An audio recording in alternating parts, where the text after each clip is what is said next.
su, comme on disait tout à l'heure, mais t'as pas voulu le filmer, de la classe 650 au tout début. J'ai commencé ça, j'avais aux alentours de 20 ans, comme beaucoup de jeunes, on va dire. J'avais acheté une épave que j'avais restaurée, et puis en 3 ans j'ai fait mon projet milieu, c'est ma première expérience. J'étais pas allé au bout du circuit parce que j'avais dématé, puis arrivé à Dakar, donc il y a toute une histoire que je vais pas te raconter tout de suite parce que sinon on va parler que de ça. Donc après, je me suis lancé un petit peu, j'ai vu la classe 40 arriver au final en 2005. J'ai eu la chance de travailler un petit peu sur ces bateaux-là, la construction des Jumbo, qui étaient les premiers classe 40 au final. J'avais embarqué au tout début, 2005, il y avait Patrice Carpentier qui était là aussi, Thibaut David qui était les premiers, donc j'avais fait un fast-net avec eux, c'était mon début en classe 40, c'était vraiment le tout début de cette classe. Et ça a vraiment explosé sur le premier homme en 2006. Moi je travaillais à l'époque pour Saint-Escoffier sur 150 pieds, donc on était souvent mélangés à tous ces gens-là, c'était Jacques Fournier, Jean-Edouard Pétioche, et Régnier qui était là aussi au début, c'était un peu les précurseurs de cette classe-là. J'avais beaucoup apprécié leur convivialité, les bateaux qu'ils avaient mis en place, leur circuit, la jauge, tout ça. L'année d'après, j'avais essayé d'embarquer un petit peu. J'ai commencé à faire leur course en route, qui était à l'époque, c'était pas les sables hortables, mais c'était les sables madères. On avait fait ça avec Jean-Pierre Amblard, qui avait aussi investi dans les premiers en classe 40. Donc après, j'ai eu l'occasion de faire de la Jaguar avec Jean-Edouard Pétioche, qui est une star maintenant internationale du circuit classe 40.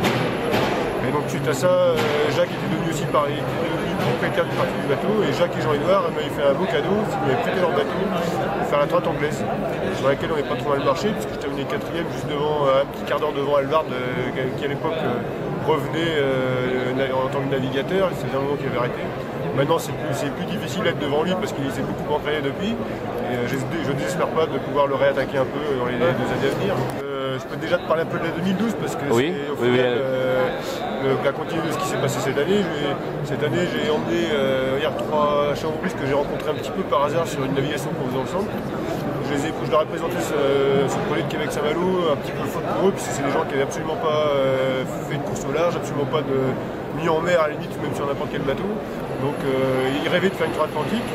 Et on peut dire ça, je leur ai vendu une trotte atlantique en course, c'est pas n'importe laquelle, c'est ce que Québec-Saint-Malo, c'est comme l'Atlantique Nord, le Saint-Laurent, ça demande un petit peu d'engagement, un peu de moyens aussi, et ils m'ont fait confiance tout de suite, on est parti sur ce projet-là, et à l'arrivée de cette course, moi mon grand souci, mon doute, c'était de leur faire apprécier le road trip, c'était mon challenge, oui. leur apprendre à naviguer sur ces bateaux-là, et puis qu'ils arrivent en ayant envie de recommencer, en ayant le sourire, et en ayant monté un beau projet. C'est ce qui s'est passé, et donc cette année, on s'est revu il y a quelques temps pour monter un projet 2013. Et je leur ai proposé plusieurs solutions, dont l'achat d'un bateau. Il s'est trouvé qu'il y avait une belle opportunité sur le marché en ce moment, et on a acquis ce nouveau bateau dans lequel je ne donnerai pas le nom tout de suite. Voilà. On pourra le faire d'ici 2 semaines, tout ce sera bien tassé. D'accord. Et donc ce que je leur ai proposé cette année, c'est de faire toutes les courses en équipage qui sont le SNSL, le Guyadère, qui sont des beaux événements puisque ça rassemble beaucoup de classes, les Multi 50. Ce que j'aime beaucoup sur la classe 40, c'est de mélanger aussi à d'autres circuits, les IMOCA, les Maxi, tous ces bateaux-là. Donc moi je vais essayer de les intégrer à tout ce circuit aussi autour de la course là. Et l'idée c'est de continuer donc, en équipage avec eux. Et eux ce qu'ils veulent c'est faire partager ce qu'ils ont vécu l'année dernière à d'autres gens de leur milieu. Donc ils vont essayer de trouver les gens qui se sont fait rêver l'année dernière pour s'embarquer avec nous aussi cette année en équipage. Et en parallèle, donc, on a ce projet en équipage et le projet on va dire compétiteur qui serait la Jaguar et la route du Rhum pour moi les prochaines. C'est un beau parcours parce que moi je l'avais fait en 2007 effectivement avec Jean-Edouard. On allait à Salvador de Bahia, donc moi je trouve ça vachement bien d'aller se faire l'Atlantique, déjà toute la descente dans les Alizés, le passage du Cap-Vert, le Coteau Noir c'est un passage mythique, donc du coup moi j'ai déjà fait 2 fois, mais c'est toujours un truc où on a beaucoup de choses à apprendre. L'Équateur, tous ces passages là c'est quand même des endroits mythiques, des grands marins, donc on a envie d'y retourner, et puis à chaque fois ça fait quelque chose. Moi je sais quoi là, à côté de l'île de Fernando Noronha, le long des côtes brésiliennes, c'est le retour du Vendée Globe, ils passent tous par là. Donc, ces côtes-là, on les connaît tous de nous, on a envie de passer par là.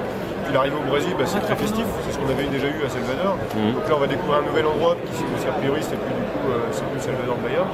Et par contre, moi, c'est pas ce que je reproche, c'est ce que j'apprends un petit peu, parce que mon projet, c'est je ramène jamais les bateaux par cargo, je les ramène par la mer. Et donc le retour peut être un petit peu plus compliqué, au moins jusqu'à Recife, parce qu'après, l'idée, c'est de passer par les Antilles pour aller faire la Carabine 600, par exemple.